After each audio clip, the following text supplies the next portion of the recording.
ዛሬ የመካከለኛው ምስራቅ ከትላንቱ የከፋ ቀውስ ውስጥ መግባቱን የሚያሳዩ የመንግስታቱ ድርጅት መግለጫዎች ተበራክተዋል። እስራኤል ሰኞ በትንሹ የ60 ፍልስጤማውያን ህይወት ቀጠፈች የሚለው ባለበት ሆኖ የእስራኤል ኃይሎች በየመን የሁቲዎች ይዞታ ላይ ጥቃት ሰንዝረዋል። ኢራን የራሷን የኒውክሌር እቅድ ለአሜሪካ በኦማን በኩል ልትልክ ነው። ኔታንያሁና ትራምፕ በስልክ መወያየታቸውን ተከትሎ በኢራን የደህንነት ሁኔታ ላይ ኔታንያሁ ከካቢኔያቸው ጋር ሊነጋገሩ ነው። እስራኤል የኢራን የኒውክሌር ጣቢያዎች ለመምታት ተዘጋጅታለች። ኢራንም ለሚመጣው ሁሉ አጽፈው በጄ ነው ብላለች። ቀጠናውን በትርምስ ላይ መሆን ከሚያስገነዝቡ ሀሳቦች መካከል ሆነው ውለዋል። ይህ ሁሉ ወታደራዊ ዝግጅት በሁሉም አቅጣጫ ባለበት ሰዓት ነገ ከነገ ወዲያ አንዳች ነገር በዋነኞቹ ተዋናያን ኢራንና እስራኤል ሊፈጠር እንደሚችል ጠቋሚ ያደርገዋል ተብሏል። የእስራኤል ባህር ኃይል በየመኗ የወደብ ከተማ ሆዴዳህ ላይ ኢላማውን ያደረገ ጥቃት መሰንዘሩ ግልጽ መደረጉም ይህኑ የሚያስረግጥ ነው። ይህም ሁቲዎችና እስራኤል ውጥረት ውስጥ ከገቡበት 2016 ወዲህ በባህር ኃይል ተጠቅማ እስራኤል ለመጀመሪያ ጊዜ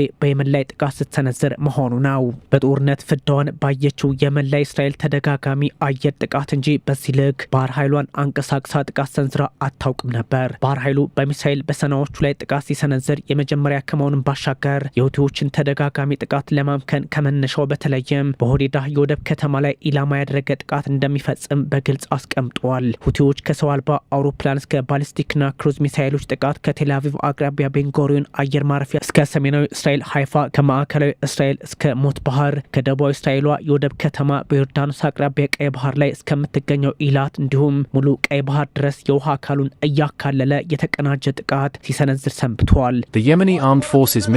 የየመን ኃይሎች የሚሳኤል ክንፍ በጃፋ ክልል ፍልስጤም 2 ባላስቲክ ሚሳኤልን ተጠቅሞ በቤንጉሪዮን አየር ማረፊያ ላይ ጥቃት ሰንዝሯል። ዘመቻው ዓላማውን አሳክቷል። ፈጣሪ ይመስገን። ሚሊዮኖች ጽዮናውያንን ወደ መጠለያ እንዲሯሯጡ አድርገናል። የአየር መንገዱን ስራ አስተጓጉለናል። ይህን እያደረገ እንደሚቀጥልም ወታደራዊ ቃል አቀባዩ የሀያ ሳሬ ዛሬ በግልጽ አስቀምጠዋል። የሁቲው አልማስሬ ቴሌቪዥን የመርከቦችን መገጣጠሚያ መጫኛና ማውረጃ ላይ ኢላማ እስራኤል አድርጋለች በሚል ከማረጋገጡን ባሻገር ፖለቲካው እጅግ ውስብስብ መሆኑን ለመጠቆም ሞክረዋል። ሰኞ ምሽቱን የእስራኤል ጦር አይዴቭ ዜጎች ከራስ ኢሳ ሆዴዳህና አልሳሊፍ ወደቦች ለቀው እንዲወጡ ማስጠንቀቂያ መስጠቱ የሚዘነጋ አይደለም። እስራኤል ወደቦቹ ሁቲ ከኢራንና ከመሰል አጣማሪዎቹ የጦር መሳሪያ የሚቀበልበትና የሚያስተላልፍበት ነው የሚል አረዳድ እንዳላት ይነገራል። ሁቲዎች ደግሞ በጋዛ የሚፈጸመው ግፍ እስካልቆመ ድረስ እስራኤልን መደብደባችንን እንቀጥላለን፣ በቀይ ባህር ቀርቶ በመሃል እስራኤል መንቀሳቀስ እንዳትችል እናደርጋታለን በሚል ይሞገታሉ። ይህን ማሳካትም ችለዋል። አስቸጋሪ የሚያደርገው ሆዴዳህ ለሚሊዮኖች የየመን ሰዎች ቁልፍ የምግብና የሰብአዊ ድጋፍ መግቢያ መሆኑ ሲሆን አንሰራላሆች በ2014 ሰናን በእጃቸው ካስገቡ በኋላ ህዝቡ በዋናነት የሚገለገልበት በመሆኑ ጭምር ነው። ለዚህም ነው እስራኤል በሁቲ ይዞታ ላይ ጥቃት ሰነዘርኩ ስትል የንጹሃን ህይወት በየመን አደጋ ውስጥ እያስገባች መሆኑንም መገንዘብ አለባት በሚል በዓለም አቀፍ የሰብአዊ መብት ተሟጋቾች የምትታቸው የእስራኤሉ መከላከያ ሚኒስትር ኢዝራኤል ካትዝ እስራኤል እጇ ረዥም በአየርም ሆነ በባህር የትም ትደርሳለች በሚል ጥቃቱን ተከትሎ ወታደራዊ አቅማቸውን በመግለጫቸው ለማስታወስ ሞክረዋል። ያም ሆኖ ግን እስራኤል ዳዊት ወንጭፍ አሮ 2 እና 3 አይረን ዶም አይረን ቢምና መሰል የአየር መከላከያ ስርዓቶችን የአሜሪካውን ታር ጭምር አንገባ የሁቲዎችን ጥቃት መግታት አለመቻሏ ጥያቄ ውስጥ ያስገባቸዋል። ሁቲዎች በአሁኑ ሰዓት በእስራኤል ላይ የሚፈጽሙትን ጥቃት ካላቆሙ አየሩንም ባህሩንም እንዘጋዋለን በሚል የሚዘቱት ካትዝ 2211 ኪሎ ሜትሮችን አልፈው እንዴት ሙሉ የመንን ጸጥ ረጭ ሊያደርጉ ይችላሉ የሚል ጥያቄ ቢነሳላቸው ምላሽ የሚኖራቸው አይመስልም ተብሏል። በተለይም የሊባኖሱን ሄዝቦላህና የጋዛውን ሐማስ በባላንጣነትም ቢሆን ጎረቤቶቿን ማጥፋት እስራኤል አለመቻሏ በዚህ ልክ የመን ውስጥ ያን ያህል ማውደም ትችላለች ወይ አስቸጋሪ ያደርገዋል። ከህዳር 2016 ከግንቦት 2017 እንኳን ሁቲዎች 100 የንግድ መርከቦችን ኢላማ ውስጥ አስገብተዋል። 2ቱን አስጥመዋል። 4 የመርከብ ሰራተኞችንም ህይወታቸውን አሳጥተዋል ተብሏል። $1 ትሪሊየን በላይ ምርት በዓመት የሚንቀሳቀስበትን ቀይ ባህር ሲፈትኑትም ሰንብተዋል። ታዲያ ሁቲዎች በራሳቸው ተኩስ አቁሙን ያውጃሉ፣ ከዛም ይጥሳሉ። በአሁኑ ሰዓት ደግሞ እስራኤልን ዋጋ እናስከፍላለን በሚል ጥቃታቸውን በየቀኑ በሚባል ደረጃ አጠናክረው ቀጥለዋል። ከአሜሪካ ፖለቲከኞች ጋር ፖለቲካዊ መግባባት ላይ የደረሱት ሁቲዎች የሚያደርጉትን ስምምነት ሁሉ እስራኤልን በነጠለ መንገድ እያደረጉት መጥተዋል።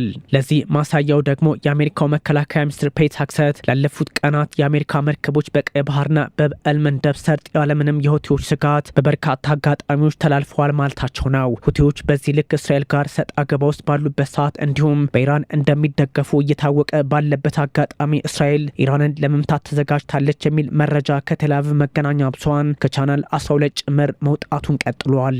የኢራንን የኒውክሌር ጣቢያዎች ለመምታት የመጨረሻው ደረጃ ላይ ኔታንያሁ ኃይሎች ደርሰዋል። ሙሉ ወታደራዊ ዝግጅቱና ጥቅም ላይ የሚውለው የጦር መሳሪያ ተለይቷልም ተብሏል። እስራኤል በኢራን የኒውክሌር ጣቢያዎች ላይ ጥቃት እንደምትሰነዝር እየተገለጸ ያለው ጠቅላይ ሚኒስትር ቤንያሚን ኔታንያሁና ፕሬዚዳንት ዶናልድ ትራምፕ ለ40 ደቂቃ ያህል በስልክ ከተወያዩ በኋላ መሆኑ ትርጉሙን ውስብስብ ያደርገዋል። እነሱ የሚጠይቁት ያን ማድረግ አትችሉም ነው። አሳልፈው መስጠት ያለባቸውን ጉዳይ አሳልፈው መስጠት አይፈልጉም። ምን እንደሆነ ያው ታውቁታላችሁ። ዩራኒየም ማበልጸግ ይፈልጋሉ።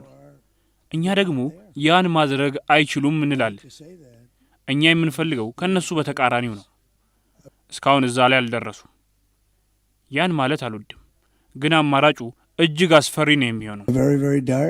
በዛ ላይ ኢራን በአሜሪካ የኒውክሌር እቅድ ላይ ጥያቄ አንስታ የራስዋን ለማቅረብ በተዘጋጀችበትና የዋሽንግተንን አልቀበለውም ባለችበት ሰዓት መሆኑ ጉዳዩን በእርግጥም ሀቅ ያደርገዋል። ኢራን እንኳንስ ጥቃት ሰንዝራችሁ ባሰነዝሩብኝም ጠላቴ በመሆናችሁ አንድም ምሽት አብዮታዊ ዘብ ኃይሌ ተኝቶ አያውቅም የሚል ወታደራዊ አቋም ላይ መሆኗ በግልጽ ውጥረት በመካከለኛው ምስራቅ ከጋዛ እስከ የመን ከኢራን እስከ እስራኤል እንደሚሰፋ ህያው ምስክር አድርገውታል። ኔታንያሁና ትራምፕ ከተነጋገሩ በኋላ ኔታንያሁ ከፍተኛ ሚኒስትሮቻቸውን ሰብስበው በኢራን የኒውክሌር ጉዳይ ላይ እንደሚመክሩ መገለጹ ዝግጅቱን ግልጽ ያደርገዋል። ኢራን አሁን ባለው አካሄድ ምንም አይነት ዩራኒየም እንዳታበለጽግ ትራምፕ መፈለጋቸው አያቶላዎቹም ቅዠት ነው፣ የራሳችንን መንገድ እንከተላለን ማለታቸው ከዛሬው የራሷን እቅድ ቴህራን በአደራዳሪዋ ኦማን በኩል ለመስጠት ማሰቧ ጋር አብሮ ሲታይ ውጥረቱን ግልጽ ያደርገዋል።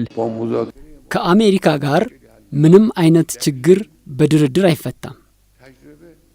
ይህን ለማለት ደግሞ ምክንያታችን ያለፈው ልምዳችን ነው። ተደራደርን፣ ተስማማን፣ ጉዳዩን ትተን ወጣን።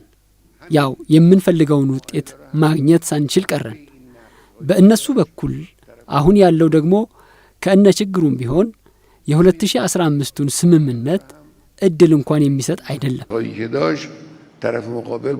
እንደ ሲኤንኤን ዘገባ ኢራን የጃዙር ኃይሎቿን ማለትም በሊባኖስ ሄዝቦላ፣ በጋዛ ሐማስን፣ በየመን ሁቲን፣ በኢራቅ ካታይብ ሄዝቦላና ሌሎችን ተጠቅማ በእስራኤል ላይ ጥቃት ተሰነዝራለች የሚለውን ስጋትም ያረጋግጣል። በአሁኑ ሰዓት ደጋፊዎቿ መዳከማቸው፣ በአሜሪካ ማዕቀብ ጫና ውስጥ መግባቷ፣ ኢራን እስራኤል ጥቅምት ላይ በሰነዘረችው ጥቃት ኪሳራ ውስጥ መግባቷ እንደ ትላንቱ ብርቱ አይደለችም የሚሉ ቢኖሩም በሌላ በኩል ቢያንስ እንኳን 10 ኒውክሌሮችን መታጠቅ የሚያስችል አቅም ላይ መድረሷ ከመቼውም ጊዜ በላይ ከሩሲያ ጋር ያላትን ግንኙነት ማጠናከሯ በዓለም ላይ ከአሜሪካ ጋር የኒውክሌር ተደራዳሪ ሆና ብቅ ያለች ብቸኛዋ ሀገር መሆኗ በቀላሉ እንዳትታይ ያደርጋታል ወደሚል ድምዳሜ የሚወስዱትም አሉ። እስራኤል በግልጽ ኢራንን የመምታት ውጥኑ እንዳላት ይናገራል። አሜሪካ ግን በድርድር መሀል የሚደረጉ ለውጦችን ግራቀኝ መመልከቷን እንደቀጠለች ተወስቷል። ያም ሆኖ ግን ጠቅላይ ሚኒስትር ቤንያሚን ኔታንያሁና ትራምፕ አወሩ። ከዛ ኔታንያሁ ካቢኔያቸው ለዛውም ቀይ ዘመሞቹን ቤዝላል ስሞትሪችና ኢታማር ቤንግቪርን ያካተተ ስብሰባ ሊያደርጉ ነው ሲባል በቴህራን በኩል ያለውን ጥያቄ ያበረተዋል። ያም ሆኖ ግን ቴህራን ከኒውክሌር ባሻገር በምንም መንገድ እጄን አጣጥፌ አልቀመጥም፣ ለሚመጣው ሁሉ ቀይ መስመሬን የመጣስ ያህል ነው፣ ዋጋ እስራኤል ትከፍላለች በሚል የሙጥኝ እንዳለች ነው።